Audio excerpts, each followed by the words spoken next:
You try to stop it and stop it, it'll go crazy. Because there are no brakes. All three are accelerators. Whatever you press, it only goes faster. So, why these thoughts are going like this? So you need to understand, the moment you identify yourself with something that you are not, your thoughts are on. The more you're identified, the more strongly you're identified, the more the thoughts are, more vigorous the thoughts are. It is just like you ate bad food. Now you have gas. If you stop it, can you stop it? You cannot stop it. You ate bad food, that you could have stopped. Eating bad food, you could have stopped. Having eaten bad food, you can't stop the gas, isn't it? Thoughts are just like that. You have identified yourself with things that you are not. You have gone away from your original nature. You are identified with so many things which you are not. Isn't it so? Now you are trying to stop the thought. It is not going to stop. It cannot stop. If you sit here and take away your identification, that's what I'm trying to do with you. When I say you're responsible for everything, if you become responsible for everything, actually you are like nothing, please see. How did you get your identity? You took responsibility for something and became a somebody, isn't it? Isn't it so? Is that so? Only by taking responsibility for something you have become a somebody, isn't it? If you see I'm responsible for everything, you become a nobody. Once you're like this, where is the question of thought? Thought will be a conscious process. When you're a nobody, what is there to think about? Nothing. If you want to think, you can think. Otherwise, it's just wonderfully blank. If I sit here for 5 days, 6 days, I can sit here without a single thought.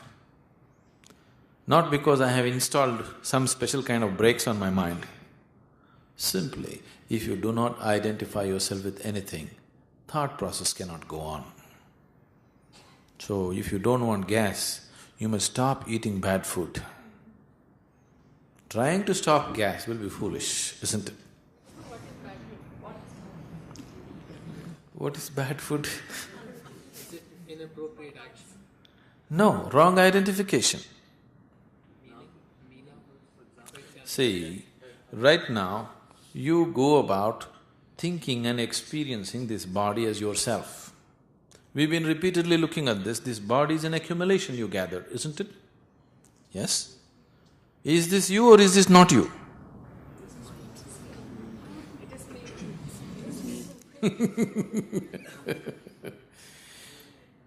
Ma, this is a heap of food, no ma. So, when you were much slimmer, were you still you? Complete you or half you? Complete you. Now you accumulated more. So this more, is it you or not you? Huh? How can what you accumulate be you? What you gather cannot be you. You gathered it, isn't it? Maybe it's your property, all right. It belongs to you, all right.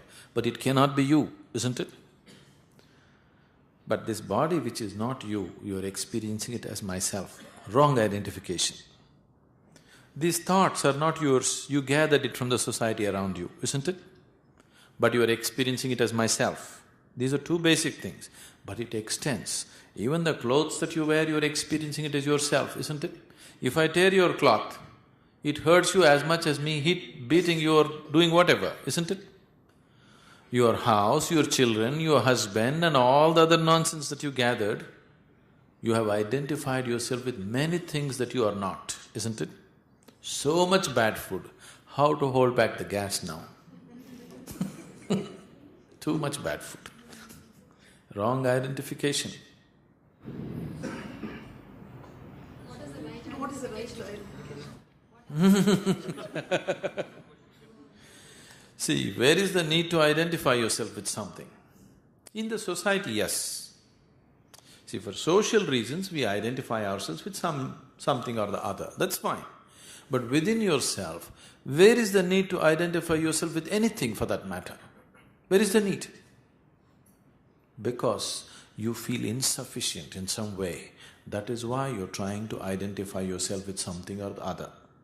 I want you to understand, you educated yourself not out of your love for knowledge. You feel insufficient. That is why you gathered this knowledge. You built your family not because you're in love with them. You feel insufficient without them. That's why you gathered this group of people around you. You're working because otherwise you'll feel insufficient. That's why you're doing all this, isn't it? So your experience of who you are is not sufficient. That is why all this nonsense is happening. Now, if your experience of who you are is so magnificent and so complete, the need to identify with anything doesn't arise in your life, isn't it? Yes? Not understood. Yes, I know. When you say yes, I know you have not understood. That's why I'm going at it again and again and again. Some of you are wondering, why are you saying the same thing? Because you're saying yes. When you say yes, I know you didn't get it. Because you cannot get it that way. If you get it, you'll burst into tears right now. If you really respond to everything, this moment, you will melt away. Ah, I get it. You don't get it. That's why I'm going at it again and again and again. Your identification is always with something that you have gathered, is it so?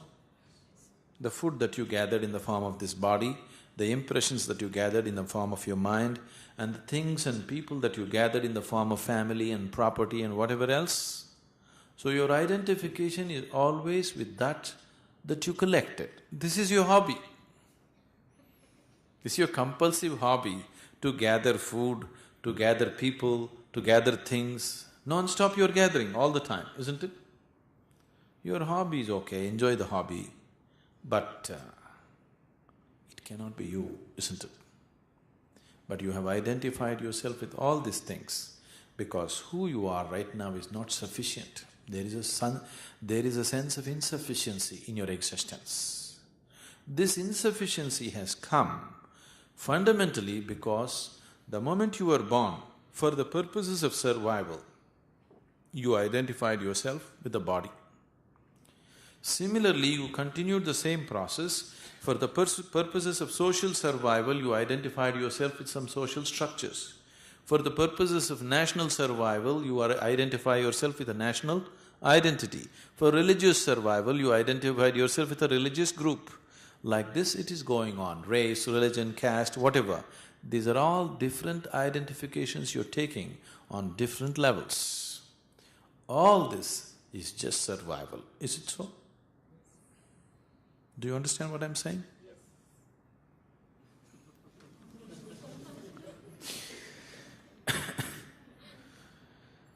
So, why survival has become such an issue is fundamentally you got trapped with the identity of the body. The moment you got trapped with the identity of the body, survival becomes the fundamental and the foremost interest in your life, because the body constantly needs to protect itself. In this vast existence, where so much is happening, this body needs constant protection. So there is a deep-rooted instinct for survival. Every cell in your body has its own instinct for survival. Those of you who are into some medicine, you know, every cell in the body has its own instinct. It is fighting to survive every moment, isn't it? You as an organism, yes. Apart from that, each individual cell is struggling to survival, because that is the most fundamental instinct. The moment you got identified with the body, now this became your quality.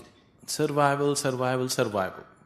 But body is the only thing that needs survival. Other things can be molded and created any time you want, isn't it? Yes. Other aspects of you can be just molded and created any time you want. It is only the body which needs it. But because your identification with the body is so deep, it has spread into other areas of life. Now, any amount of talking and listening won't do this. If we can create a device where there is a little space between you and this body, if you have a living experience, I am not this body, then suddenly life will start happening in a different way. Then you are not afraid of responding to anything because now your response is so deep, it is not necessarily in terms of action. Where action is needed and possible, you will do. Where it's not needed or not possible, you don't do. It's your choice. Action is always your discretion, isn't it? Isn't action your discretion? Always your discretion. But your ability to respond, if you don't restrict it, if you see I'm responsible for everything, every moment of your life, you will see somehow for no reason you're simply joyful by your own nature. Because once your responsibility is boundless, you cannot identify with anything in particular. All your pains and struggles are coming because you're identified with a few particular things and ignoring the rest, isn't it? Yes? Your pain has come not because you've included everything. Your pain has come with exclusion of life. You have just included a few things, rest you have excluded. People come to me and say, they come to the ashram and say, we want to walk the spiritual path. Oh, that is a very lofty goal. Okay, you stay here for a couple of weeks, we'll see what we can do with you. 2 weeks? No, not possible. This Saturday my uncle's daughter is getting married. Oh. You want to do spirituality? Uncle's daughter's wedding? Okay. How far do you want to go? All the way. You want to go all the way and also attend uncle's daughter's wedding. And you have only 3 days. Okay, 3 days, let's see what we can do. And I tell them, okay, you do this, this and this. Or this I don't like this. Oh, you don't like this. Okay, you do one thing. I give them a small piece of paper and say, write down all the things that you like, we'll do just that. Things that you don't like, we will leave it. Things that you like, make a list of it, we will do just that. Most people never cross half a dozen. They just write down half a dozen things that they like. In this vast existence, you just like half a dozen things. See, please understand, the moment you set this process of I like this, I don't like this, you have divided the world. Yes? No, I don't like this, but it's okay with me. There is no such thing. The moment you don't like it, all the negative in you starts flowing in that direction. Isn't it so? Can you hold it back? I don't like this man, but I love this man. Is it possible? Is it possible? No. Oh, I like this person very much, but no, not possible. It'll draw you there, isn't it? So the moment you create like and dislike, you have divided the world. Once you divided the world, inclusion doesn't happen, only exclusion happens. Exclusion is the way of the ego. The ego is always trying to be exclusive. Do you see? All the advertisements they're telling you, it'll make you exclusive. Being exclusive means you're trying to be special. You're trying to be special means right now you're feeling insufficient. Is it so? Somewhere there is an insufficiency in you. To cover that up, you want to paint yourself gold right now, if gold is a fashion. If something else is, that's what you will do. So all the time trying to be exclusive. Now I'm talking about being all-inclusive. If you're all-inclusive, you're not in conflict with anything. Now, When there is no inner conflicts, your intelligence becomes a pure force. You can simply employ your intelligence and your body whichever way you want. It becomes absolutely conscious. Because there are conflicts, you cannot become conscious. All the time you are a party, either this side or that side. You belong to this party or that party. Now it's a struggle. You don't belong to any party. Now within yourself, you don't identify yourself with this or that. You're simply here. Now you have no conflict. What you can do, you will anyway do. What you cannot do, you don't do. If you do something, you're responsible for it. If you don't do something, you're still responsible for it. That's all it is. Life becomes very simple. Just everything in the world falls into its right perspective. If you think I'm responsible for this, not responsible for that, first of all, you have chosen to be responsible for this because you like it. You have chosen not to be responsible for it because you don't like it, isn't it? You already divided it. At one time, we used to say, Isha Yoga, from ordinary to extraordinary. So people used to think that we are going to make them special. So they said, what is the extraordinary? I tell them that's not the point. From ordinary, we want to make you extraordinary. More ordinary than anybody. Simply ordinary. If you're so ordinary that you have no need to be special, then you're extraordinary. When there is no need in you to be special, if you sit here, you're fine the way you are. Now you're very extraordinary, isn't it? So we want you to become extraordinary. Don't try to be special. So being responsible is not being responsible in an unbounded way, just brings you down to life just the way life is. If you think I'm responsible for this, not responsible for that, you have a distorted vision of life. You don't see life the way it is. What is your responsibility? There you feel good. What is not your responsibility? There you feel terrible.